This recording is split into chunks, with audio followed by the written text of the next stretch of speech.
मित्रों नमस्कार। आप सभी का एग्जाम्पल्स विद अंकित चैनल पे स्वागत है। आशा करते हैं आप सब अच्छे होंगे। आज हम लोग चर्चा करेंगे मैथ के एक महत्वपूर्ण टॉपिक संख्या पद्धति नंबर सिस्टम पर। यहाँ पर जो है इसको हम लोग इस तरह से पढ़ने का प्रयास करेंगे। ये आपका जैसे स्टार्टिंग है संख्या के बारे में, यहाँ जो है पूरी तरीके से इसको जानेंगे। साथ ही साथ इसमें जो बारीकियां हैं उसको हम लोग अच्छे से जानते हुए चलेंगे। ठीक, तो ये हमारा चैप्टर है संख्या पद्धति। आज हमको इसी पे जो है हम लोगों को देखना है। तो यहाँ पे चलिए हम लोग शुरू करते हैं। यहाँ पे बात करते हैं, सबसे पहले हम लोग बात करते हैं संख्या की। संख्या पद्धति हमारा चैप्टर है। यहाँ पे हम लोग सबसे पहले बात करते हैं संख्या पे, संख्या नंबर पे बात करते हैं। नंबर संख्या क्या होती है, तो इसको पहले हम दो भागों में डिवाइड कर लेते हैं। संख्या को पहले हम दो भागों में डिवाइड करते हैं। पहला आपका हो गया वास्तविक संख्या, पहली आपकी हो गई वास्तविक संख्या, रियल नंबर, रियल नंबर। और दूसरी हो गई आपकी काल्पनिक संख्या, इमेजिनरी नंबर, इमेजिनरी नंबर। ये हो गई आपकी काल्पनिक संख्या, काल्पनिक संख्या।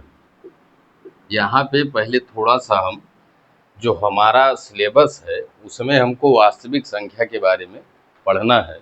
ये काल्पनिक संख्या हमारे सिलेबस में नहीं है, लेकिन थोड़ा सा इसमें हम लोग जान लें कि काल्पनिक संख्या किसे कहते हैं। तो यहाँ पे हम आपको बताएं, जैसे रूट के अंदर आपका कोई संख्या आ जाती है तो उसे हम काल्पनिक संख्या कहते हैं। जैसे √-1। जो मैथ के स्टूडेंट होंगे, उनको मैथ बैकग्राउंड के होंगे, उनको पता होगा कि आई, ये जो -1 है इसको आई से डिनोट किया जाता है। आई मतलब आयोटा या आई² बराबर -1। इसको जो है आप लोग देखे होंगे, जो मैथ वर्ग के होंगे। ये आपका काल्पनिक संख्या। ठीक, तो ये आपके सिलेबस में नहीं है, हमारे सिलेबस में है वास्तविक संख्या। तो हमको विस्तार से वास्तविक संख्या के बारे में देखना है। तो यहाँ वास्तविक संख्या जो है, सबसे पहले इसको हम डिवाइड करते हैं। इसको डिवाइड पहले करेंगे, इसको देखते हैं इसमें क्या क्या आएगा।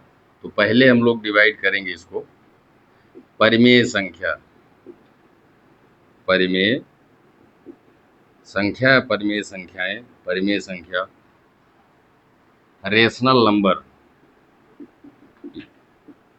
Rational number. और दूसरा हो गया आपका अपरिमेय संख्या, अपरिमेय संख्या, इर्रेशनल नंबर, इर्रेशनल नंबर। वास्तविक संख्या को दो भागों में डिवाइड किया गया है। पहला आपका परिमेय संख्या रेशनल नंबर, और दूसरी है आपकी अपरिमेय संख्या इर्रेशनल नंबर। तो यहाँ पे पहले हम बात करते हैं परिमेय संख्या कहते किसे हैं। तो परिमेय संख्या किसे कहते हैं, यहाँ पे थोड़ा सा हम लोग बात करेंगे। तो इसकी जो कंडीशन है, इसमें थोड़ा सा हम लोग लिखते हैं, ऐसी संख्या, ऐसी संख्या जिसे P/Q के रूप में लिखा जा सके, P/Q के रूप में, P/Q के रूप में लिखा जा सके, P/Q के रूप में लिखा जा सके। परिमेय संख्या हम लोग देख रहे हैं, इसमें हमने आपको बताया कि इसकी पहली कंडीशन है ऐसी संख्या जिसे P/Q के फॉर्म में, P/Q के रूप में लिखा जा सके। इसी में आगे जो कंडीशन है, जहाँ पे P एंड Q, जो P और Q हैं वो दोनों क्या हों, पूर्णांक होने चाहिए। P और Q दोनों क्या हों, पूर्णांक होने चाहिए। ये परिमेय संख्या की पहली कंडीशन है। इसमें दूसरी कंडीशन है, Q जो है हर जो है वो 0 के बराबर ना हो। परिमेय संख्या की हमने आपको बताया कि दो कंडीशन है। पहली कंडीशन है इसे P/Q के रूप में लिखा जा सके, जहाँ पे पी और क्यू दोनों क्या होने चाहिए, पूर्णांक होने चाहिए। पी और क्यू दोनों क्या होने चाहिए, पूर्णांक होने चाहिए। और दूसरा हमने आपको बताया क्यू 0 के बराबर नहीं होना चाहिए। थोड़ा सा यहीं पे आपको बता देते हैं, अगर किसी संख्या के नीचे अगर 0 आ जाता है तो इसका मान जो है अपरिभाषित हो जाता है, अपरिभाषित हो जाता है। या चाहे ऊपर कितनी भी बड़ी संख्या हो, अगर नीचे 0 आ गया तो उसकी वैल्यू क्या होगी, अपरिभाषित होगी। इसी तरह से अगर ऊपर 0 आ जाता है किसी संख्या के ऊपर, कोई भी संख्या हो, 1000 हो, 1,00,000 हो, उसका मान हमेशा क्या होगा, 0 होगा। उसका मान हमेशा क्या होगा, 0 होगा। ये चीज़ आपको पता होनी चाहिए। तो परिमेय संख्या में हमने आपको बताया कि ऐसी संख्या जिसे p बटा q के रूप में लिखा जा सके, जहाँ पे p और q दोनों क्या हों, पूर्णांक होने चाहिए। p और q दोनों क्या होने चाहिए, पूर्णांक होने चाहिए। दूसरी कंडीशन हमने बताया q का मतलब हर जो है वो 0 के बराबर ना हो। ये जो है परिमेय संख्या कंडीशन हो गई।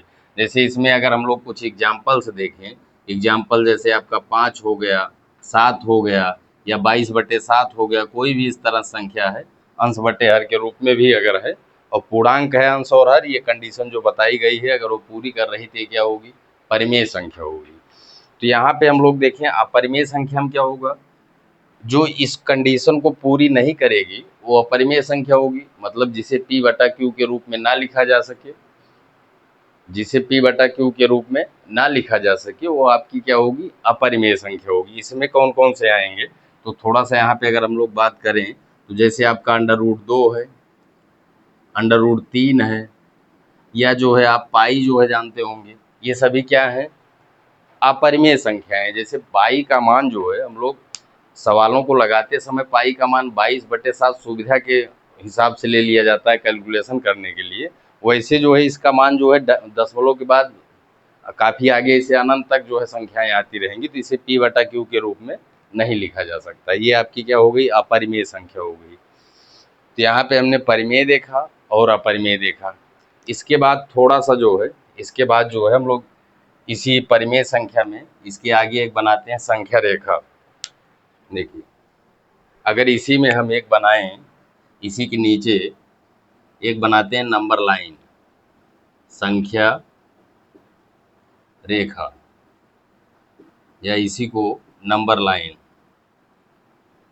Number line. अब यहाँ पे देखिए, हम जानते हैं जब संख्या रेखा हम लोग बनाते हैं तो संख्या रेखा में अगर यहाँ पे हम 0 मान लें, इसके बाईं तरफ की संख्याएं क्या होती हैं, माइनस में होती है। -1, -2, -3 डॉट डॉट डॉट, ये कहाँ तक जाएगी, अनंत तक जाएगी। इसके दाईं तरफ की संख्याएं पॉजिटिव होती हैं, +1, +2, +3, +4, इसी तरह से डॉट डॉट डॉट कहाँ तक जाएंगी, अनंत तक जाएंगी। ठीक, ये चीज़ें शायद आपको समझ में आ रही होंगी। ठीक, अब यहाँ पे थोड़ा सा हम लोग बात करें, ये आपका हम लोगों ने संख्या रेखा बनाई है। यहाँ पे अगर हम लोग बात करें तो ये जो आपकी माइनस में संख्याएं आ रही हैं, जो माइनस में संख्याएं आ रही हैं, इसको हम लोग कहते हैं negative integer. Negative integer, negative integer का मतलब ऋण पूर्णांक। निगेटिव इंटीजर का मतलब ऋण पूर्णांक। और जो संख्याएं हमारी प्लस में आ रही हैं, इसको हम लोग कहते हैं positive integer. Positive integer, positive integer का मतलब हो गया आपका इंटीजर, धन पूर्णांक। इन्हें क्या कहते हैं, धन पूर्णांक कहते हैं। यहाँ पे थोड़ा स्पेस कम है, अब ऊपर वाला थोड़ा सा हम मिटाएंगे, इसी के नीचे बना सकते हैं, उसको हम लोग बढ़ाते चलेंगे, यही नीचे से बढ़ा लेंगे। चलिए देखते हैं।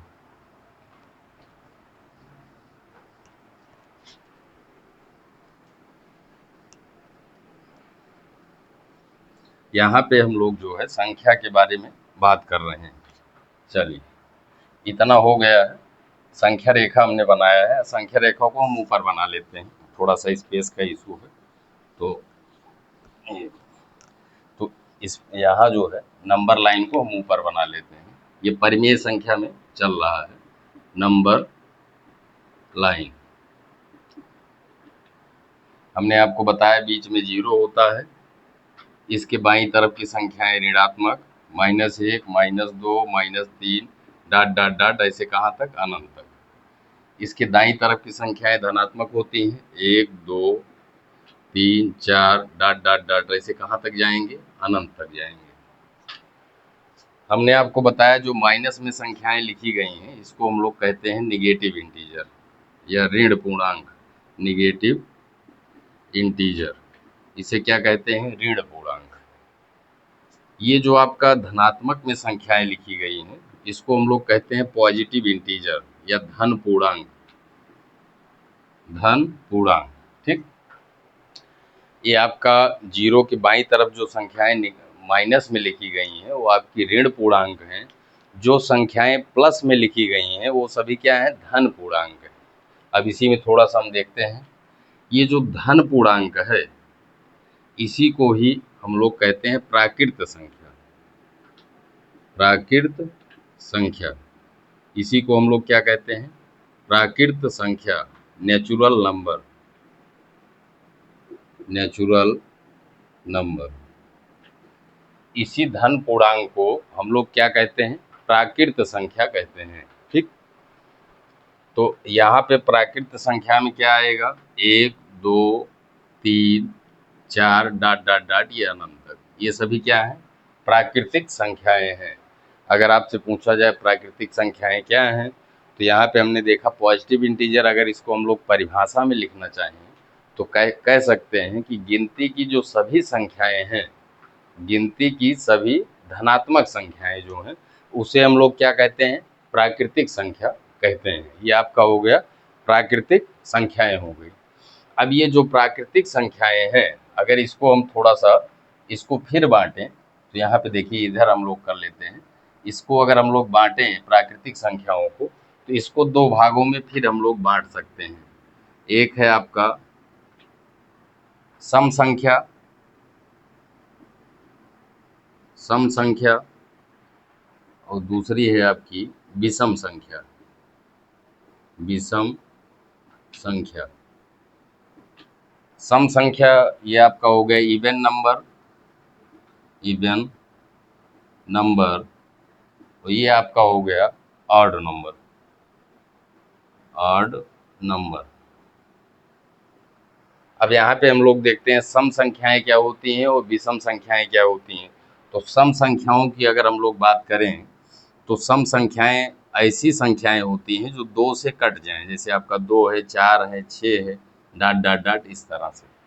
ऐसी संख्याएं जो 2 से विभाजित हो जाती हैं उन्हें हम क्या कहते हैं, सम संख्या कहते हैं। और ऐसी संख्याएं जो 2 से विभाजित नहीं होती हैं उसे हम विषम संख्या कहते हैं, जैसे आपका 1 है, 3 है, 5 है, 7 है, इस तरह से डॉट डॉट डॉट आगे। तो प्राकृतिक संख्याओं को हमने आपको बताया दो भागों में बांटा गया है।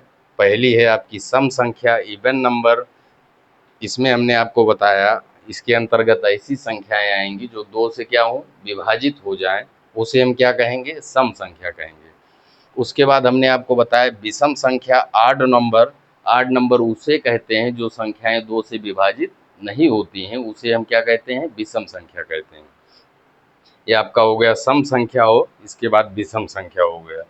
इसके बाद यहाँ पे थोड़ा सा हम लोग देखें जो प्राकृत संख्या है इसी में थोड़ा सा हम लोग अगर बढ़ाएं, इसी प्राकृत जो संख्या है इसी में अगर हम लोग जीरो को शामिल कर लेते हैं, इसी में क्या शामिल कर लें, जीरो को शामिल कर लें, तो उसे हम लोग कहते हैं पूर्ण संख्या। उसे हम लोग क्या कहते हैं, पूर्ण संख्या, पूर्ण संख्या, होल नंबर। यदि प्राकृतिक संख्याओं में जीरो को भी शामिल कर लिया जाए तो उसे हम लोग कहते हैं पूर्ण संख्या, होल नंबर। तो होल नंबर में क्या आएगा आपका, 0 1 2 3 डॉट डॉट डॉट, ये सभी क्या है, पूर्ण संख्या है। क्या है, पूर्ण संख्या है। तो यहाँ पे हमने आपको संख्या के बारे में बताया कि संख्याएं दो प्रकार की होती हैं, रियल नंबर और इमेजिनरी नंबर। रियल नंबर में हमने आपको बताया कि इसको दो भागों में बांटा गया है, परिमेय संख्याएं और अपरिमेय संख्याएं।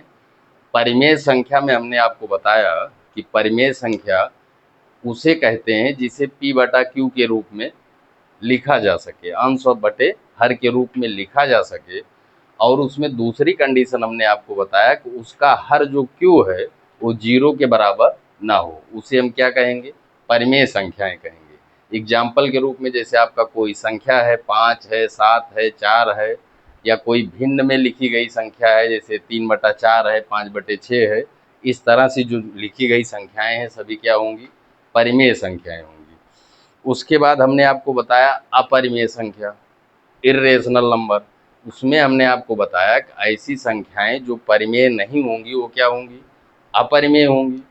तो उसे हम मतलब p/q के रूप में नहीं लिख सकते। उसमें हमने आपको एग्जाम्पल दिया जैसे √2 है, √3 है, √5 है, या हमने आपको एक एग्जाम्पल में पाई को भी बताया, क्योंकि पाई का मान जो है या 22/7 या 3.14 जो हम लोग लेते हैं उसको कैलकुलेशन की सुविधा के लिए लेते हैं, एग्जैक्ट मान उसका वो नहीं है।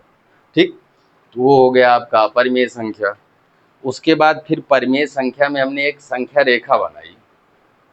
जब संख्या रेखा हमने बनाया तब हमने आपको बताया कि संख्या रेखा में 0 के बाईं तरफ की संख्याएं क्या होती हैं, ऋणात्मक होती हैं। क्या होती हैं, ऋणात्मक होती हैं। और 0 के दाईं तरफ की संख्याएं क्या होती हैं, धनात्मक होती हैं। जो ऋणात्मक संख्याएं होती हैं उसी को हम लोग क्या कहते हैं, निगेटिव इंटीजर कहते हैं। उसी को हम लोग क्या कहते हैं, निगेटिव इंटीजर, ऋण पूर्णांक कहते हैं। और जो 0 के दाईं तरफ की धनात्मक संख्याएं होती हैं उसको हम लोग कहते हैं पॉजिटिव इंटीजर, धन पूर्णांक उसको हम लोग कहते हैं। उसके बाद हमने आपको बताया कि जो ये धन पूर्णांक है इसी को हम लोग क्या कहते हैं, प्राकृत संख्या या प्राकृतिक संख्या, नेचुरल नंबर कहते हैं। इसे हम लोग क्या कहते हैं, नेचुरल नंबर, प्राकृतिक संख्या कहते हैं। तो प्राकृतिक संख्या में क्या आ जाएगा, 1 2 3 4 डॉट डॉट डॉट अनंत तक। उसके बाद हमने आपको बताया कि प्राकृतिक संख्याओं को दो भागों में बांटा जा सकता है, सम संख्या और विषम संख्या। सम संख्या और विषम संख्या। सम संख्याएं क्या होती हैं, ऐसी संख्याएं जो 2 से क्या हो, विभाजित हो जाएं या 2 से कट जाएं, उन्हें हम सम संख्या कहते हैं। इसके बाद हमने आपको बताया विषम संख्या, जो संख्याएं 2 से नहीं विभाजित होती हैं उन्हें हम लोग क्या कहते हैं, विषम संख्या कहते हैं। इसके बाद हमने आपको बताया कि अगर जो प्राकृतिक संख्या है उसी में हम 0 को जोड़ दें, 0 को ऐड कर दें, तो आपका उसे क्या कहते हैं, पूर्ण संख्या कहते हैं। उसे क्या कहते हैं, पूर्ण संख्या, होल नंबर कहते हैं। इतना आपको हम आशा करते हैं इतना आपका क्लियर हुआ होगा। इसके बाद जो है आगे हम लोग बात कर लेते हैं थोड़ा सा, ये आपका हो गया। इसके बाद जो है हम लोग आगे बात करेंगे इसमें और जो है संख्याओं के बारे में। ठीक, इतना आपका क्लियर हुआ होगा। ठीक,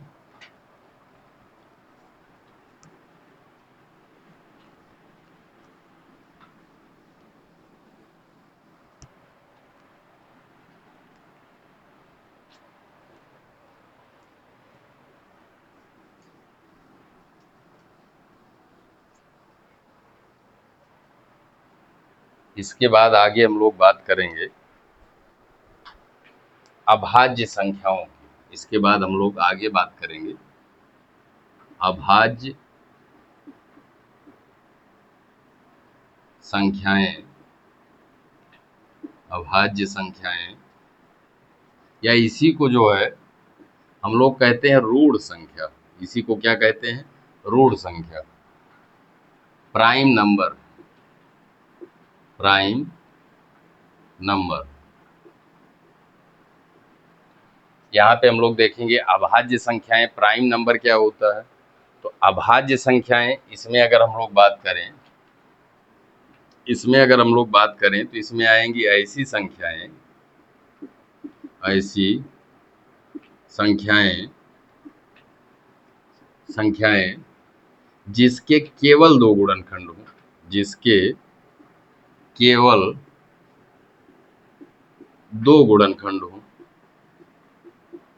जिसके केवल कई गुणनखंड हो, दो गुणनखंड हो, या जो या जो स्वयं से या एक से विभाजित हो, स्वयं से या एक से विभाजित हो। विभाजित हो उसे अभाज्य संख्या कहते हैं। अभाज्य संख्या हम लोग देख रहे हैं प्राइम नंबर, यहाँ पे हमने आपको बताया ऐसी, इसके अंतर्गत ऐसी संख्याएं आएंगी जिसके केवल दो गुणनखंड हों। केवल कई गुणनखंड हों?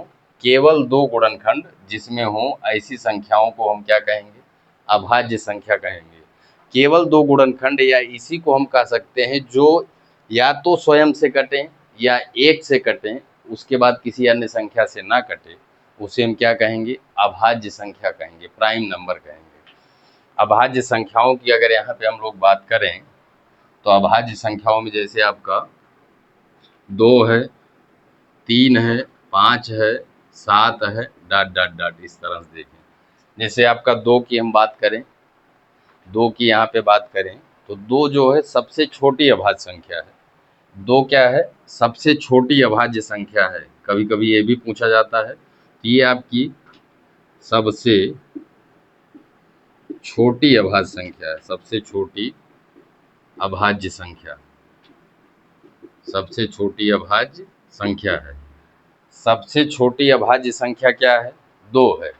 यहीं पे अगर हम लोग देखें तो 2 अभाज्य भी है, अभाज्य होने के बाद सम भी है, तो इसके बाद कोई दूसरी सम संख्या अभाज्य नहीं होगी।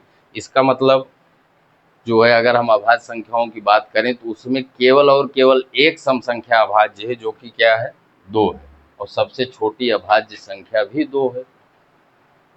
अब बात अभी एक की आती है, तो एक आपका ना तो भाज्य है ना तो अभाज्य है, उसको भी हम लोग आगे भी बताएंगे क्यों नहीं है।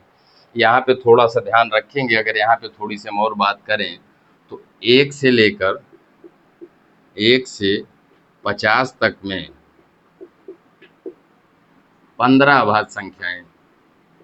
1 से 50 तक में कितनी अभाज्य संख्याएं हैं? अगर हम बात करें 15 अभाज्य संख्याएं होती हैं, होती हैं।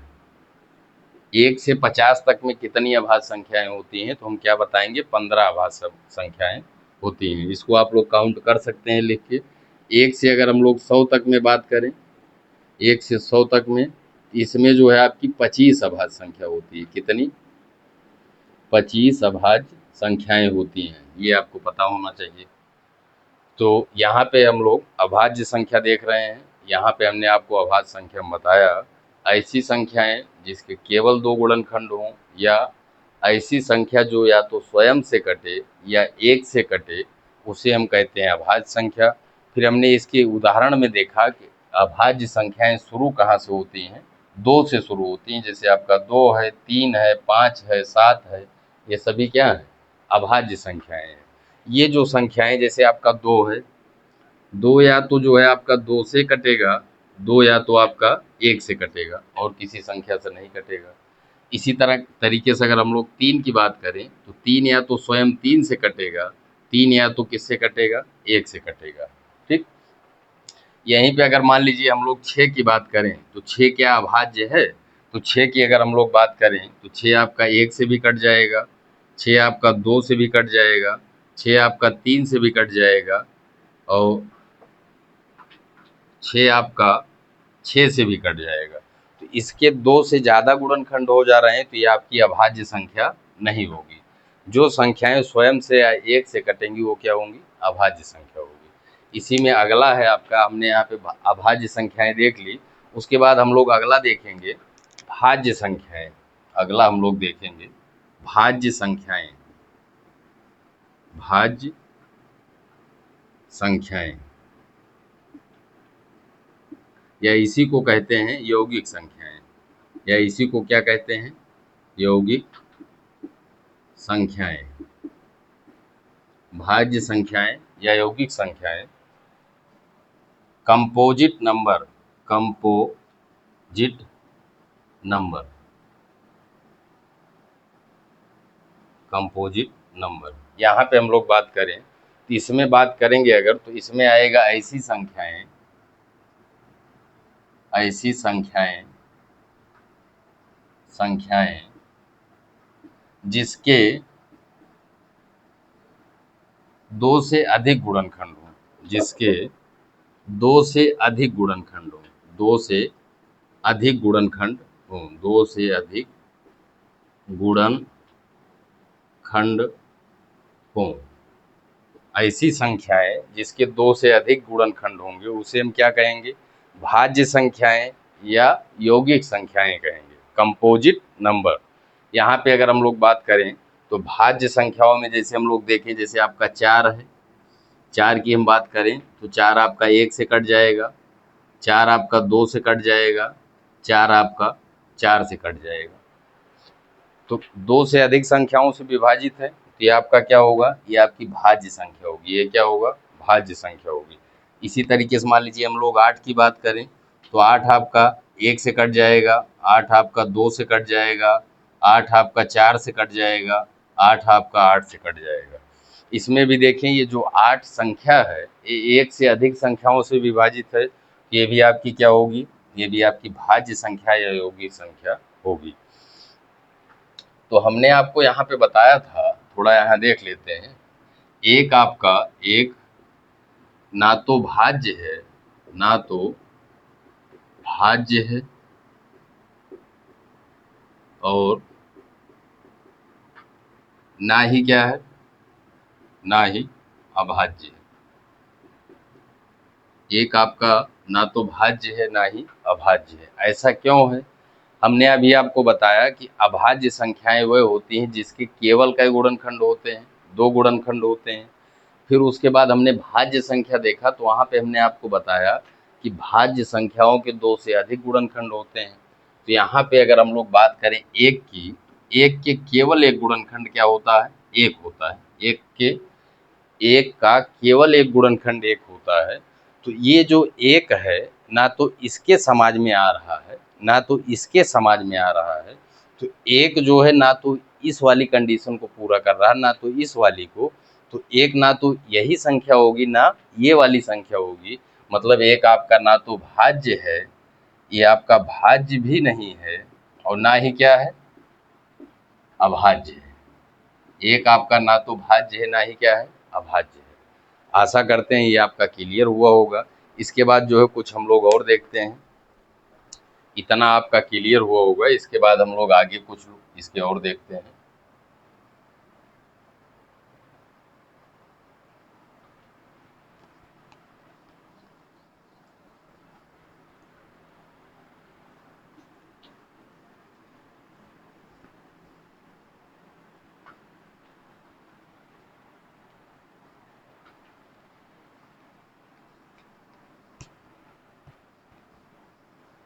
इसके बाद आगे हम लोग बात करें सह अभाज्य संख्याएं। सह अभाज्य संख्याएं,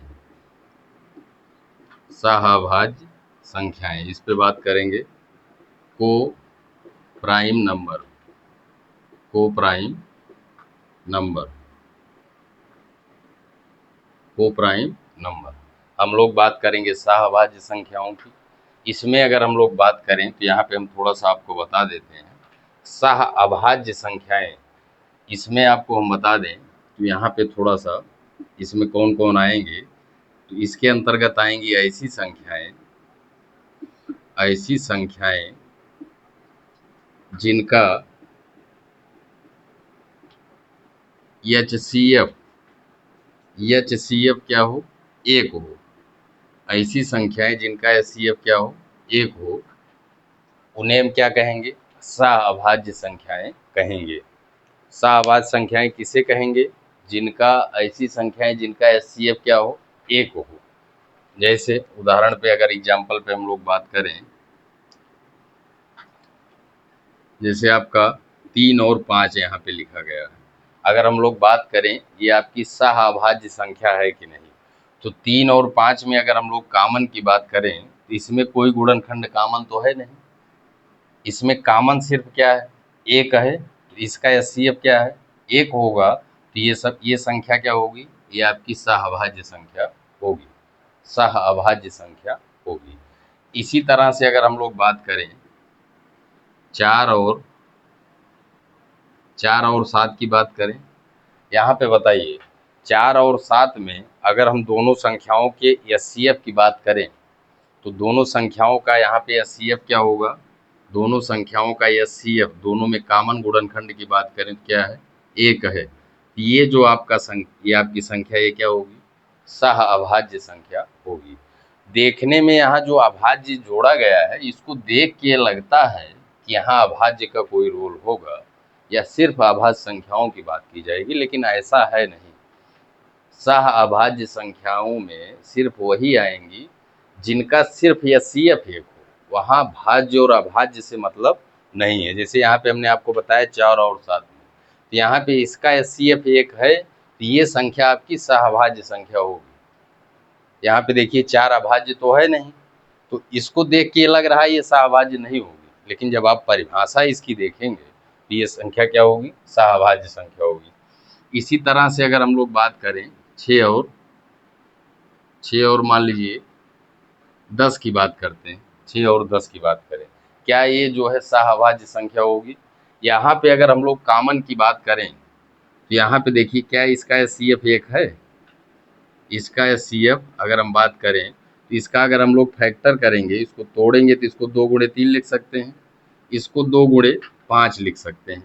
तो बताइए दोनों में कॉमन क्या है, 2 है, तो इसका एचसीएफ जो है 2 आ जा रहा है। तो क्या ये जो 6 और 10 है ये आपकी जो है अगर हम बात करें सहअभाज्य संख्या होगी, तो आप क्या बताएंगे, सहअभाज्य संख्या नहीं होगी, क्योंकि इसका एचसीएफ एक नहीं आ रहा है। आशा करते हैं ये भी आपको समझ में आया होगा। इसके बाद जो है,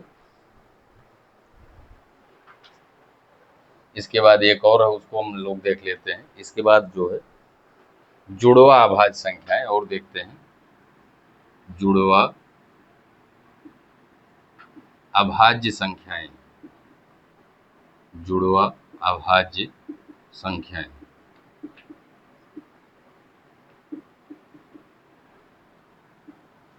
जुड़वा अभाज्य संख्याएं, इसकी अगर परिभाषा की बात करें तो यहाँ पे थोड़ा सा आपको बता दें, इसमें जो है बात होगी, इसकी अगर हम बात करें तो इसकी परिभाषा होगी ऐसी संख्याएं, ऐसी अभाज्य यहाँ पे लगेगा, ऐसी अभाज्य संख्याएं, ऐसी अभाज्य संख्याएं जिनका अंतर 2 हो, जिनका अंतर क्या हो, 2 हो, 2 हो, उन्हें उन्हें उन्हें जुड़वा अभाज्य संख्या कहेंगे, उन्हें जुड़वा अभाज्य संख्या कहेंगे, उन्हें जुड़वा अभाज्य संख्या कहेंगे या होंगी, ठीक, उन्हें जुड़वा अभाज्य संख्याएं कहेंगे। ऐसी अभाज्य संख्याएं जिनका अंतर क्या हो, 2 हो। अब यहाँ पे जैसे देखिए बात करें, यहाँ पे हम जैसे बात करें आपसे 3 और 5 यहाँ पे हम लिख रहे हैं, 3 और 5 जो लिख रहे हैं दोनों अभाज्य संख्याएं होनी चाहिए, इसका हम लोग ध्यान रखेंगे। जुड़वा अभाज्य संख्या 3 और 5 दोनों क्या है, अभाज्य संख्याएं हैं, और इनके बीच अंतर की बात अगर हम करें तो इनके बीच अंतर 2 का है, तो ये आपकी जुड़वा अभाज्य संख्या होगी। इसी तरीके से अगर हम लोग बात करें 5 और 7 की, 5 और 7 की, क्या ये जुड़वा अभाज्य संख्या होगी। दोनों संख्याएं पहले देखेंगे अभाज्य हैं कि नहीं, तो यहाँ पे आपको दिख रहा होगा 5 और 7 दोनों संख्याएं क्या हैं, अभाज्य हैं। इनके बीच का अंतर कितना है, 2 है, तो ये दोनों क्या होंगी, जुड़वा अभाज्य संख्याएं होंगी। इसी तरह से अगर हम लोग बात करें 9 और 11 की, क्या ये जुड़वा अभाज्य संख्या होगी। तो यहाँ पे अगर हम देखेंगे तो जो संख्या 9 है वो आपकी भाज्य हो जा रही है, तो अगर भाज्य हो जाएगी तो ये आपकी जुड़वा अभाज्य संख्या नहीं होगी, ये आपका क्या हो जाएगा, गलत हो जाएगा, ठीक। आशा करते हैं ये चीज़ें समझ में आई होगी। थोड़ा सा कुछ इस पे हम लोग 1-2 क्वेश्चन भी देख लेते हैं, इतना आपको समझ में आया होगा।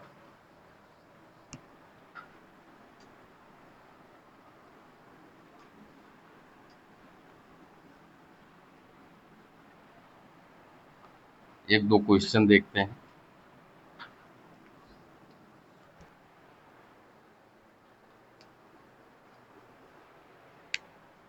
क्वेश्चन है आपका, यदि P और Q दो धनात्मक संख्याएं हैं, दो धनात्मक संख्याएं, दो धनात्मक संख्याएं हैं, तो निम्नलिखित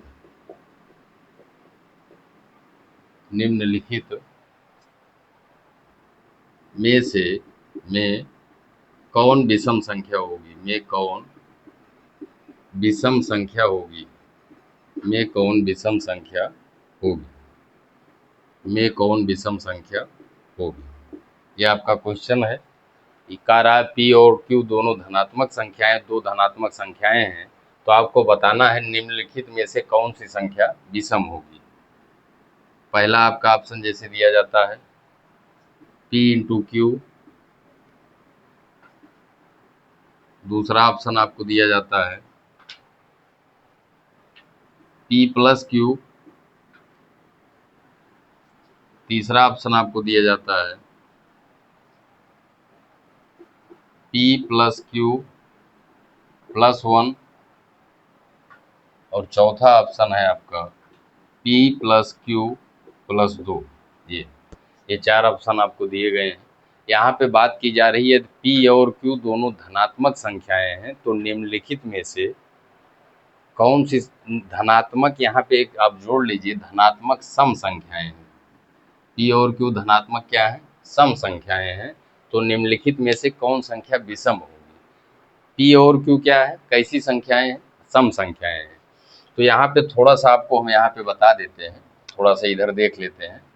अगर हम लोग जो है दो सम संख्याओं को जोड़ते हैं, जैसे आपका 2 और 4, दो सम संख्या ले लेते हैं, उसको करके थोड़ा सा हम आपको दिखा देते हैं। जैसे दो सम संख्याओं को अगर हम लोग जोड़ेंगे तो ये हमेशा क्या मिलेगा, ये जो है आपका सम संख्या है, ये भी आपकी सम संख्या है। तो यहाँ पे जब दो सम संख्याओं को जोड़ेंगे तो ये आपका 4 2 6, ये हमेशा क्या आएगा, सम आएगा। दो सम संख्याओं को अगर गुणा करेंगे आप तो 4 दूनी 8, ये भी क्या आएगा, सम आएगा। दो सम संख्याओं को अगर जोड़ेंगे तो आपको जो मिलेगा वो सम मिलेगा। दो सम संख्याओं को अगर आप लोग गुणा करेंगे तो जो मिलेगा आपको क्या मिलेगा, सम संख्या मिलेगी। इसी तरह से अगर हम लोग बात करें तो दो सम संख्याओं को जोड़कर, जोड़ क्या है, सम है। इसमें जब हम लोग कोई विषम संख्या जोड़ेंगे, ये दो सम संख्याओं का सम हो गया, इसमें अगर हम प्लस विषम करेंगे, प्लस विषम करेंगे तो ये बराबर आपका विषम आएगा, विषम संख्या आएगी। जब सम संख्या में विषम संख्या को जोड़ेंगे तो जोड़ हमेशा क्या मिलेगा, विषम संख्या मिलेगा। लेकिन इसी में अगर हम लोग बात करें, जैसे इसका जोड़ सम है, अगर इसमें हम सम संख्या को जोड़ेंगे, क्या जोड़ेंगे, सम संख्या जोड़ेंगे, सम संख्या जोड़ेंगे तो ये हमेशा आपको क्या मिलेगा, सम मिलेगा, सम संख्या मिलेगी। ये चीज़ आपको पता होनी चाहिए। तो आपसे जो क्वेश्चन में पूछा जा रहा है, बात की जा रही कि P और Q दोनों धनात्मक हैं और सम संख्या हैं, धनात्मक हैं और क्या है, सम संख्या हैं। तो जब दो सम संख्याओं का गुणा किया जाता है तो ये हमेशा क्या होता है, सम होता है। यहाँ पे हमने आपको करके भी दिखाया, जैसे 2 का हमने उदाहरण लिया, जब दो सम संख्याओं को जोड़ा जाता है तो हमेशा क्या आता है, सम आता है। यहाँ गुणा किया गया है तो गुणा करके भी हमने आपको दिखाया, जब दो सम संख्याओं का गुणा करेंगे तो ये आपको क्या मिलेगा, सम संख्या मिलेगी। आपको हमेशा क्या मिलेगा, सम मिलेगा, सम संख्या आपको प्राप्त होगी। उसके बाद हमने आपको बताया जब आप दो सम संख्याओं को जोड़ेंगे तो हमेशा आपको क्या मिलेगी, सम संख्या ही मिलेगी। आपको क्या मिलेगी, सम संख्या मिलेगी। यहाँ पे अगर हम लोग बात करें तो यहाँ पे दो सम संख्याओं का जोड़ हो गया, ये आपका क्या होगा, सम होगा। इसमें हम जोड़ रहे हैं एक को, एक आपका क्या है, विषम संख्या है। सम और विषम संख्या को जब जोड़ते हैं तो इसका जो परिणाम आता है वो क्या आता है, विषम संख्या आती है। इसका जो परिणाम आता है वो क्या आती है, विषम संख्या आती है। तो ये आपका यही पूछा जा रहा है कौन सी संख्या विषम होगी, तो आपका आंसर होगा P प्लस क्यू प्लस 1। ये आपका क्या हो जाएगा, आंसर हो जाएगा। थोड़ा सा यहाँ पे भी देख लें, यहाँ जो ऑप्शन आपको दिया गया है, जब दोनों को जोड़ेंगे तो ये सम आएगा, इसमें हम 2 को जोड़ने की बात कर रहे हैं। 2 आपका क्या है? 2 आपका सम संख्या है, तो सम को सम में जोड़ेंगे तो क्या आएगा? सम संख्या आएगी। ये भी आपका सम संख्या हो जाएगा, तो ये आपका ऑप्शन नहीं होगा। इसमें कौन सा ऑप्शन सही होगा? तीसरा। तो यहाँ आज की वीडियो में हमने संख्या के बारे में एक जो है संख्या का परिचय जाना, संख्याओं के बारे में, जैसे संख्या जो है कितनी प्रकार की होती है, उसके बाद हमने जो है अभाज्य संख्या, इन सब संख्याओं के बारे में बात किया। आशा करते हैं आपको समझ में आई होगी। अगले वीडियो में जो है नंबर सिस्टम के जो क्वेश्चन बनते हैं, जो टाइप हैं इसके विभिन्न प्रकार के, उन टाइप्स को बताते हुए, उस पर क्वेश्चन की प्रैक्टिस कराते हुए आगे हम लोग उस पर बात करेंगे। वीडियो अगर आपको पसंद आती है तो मित्रों इसको, चैनल को सब्सक्राइब करें अगर आप नए हैं, साथ ही साथ मित्रों में शेयर करें और वीडियो को लाइक करें। धन्यवाद।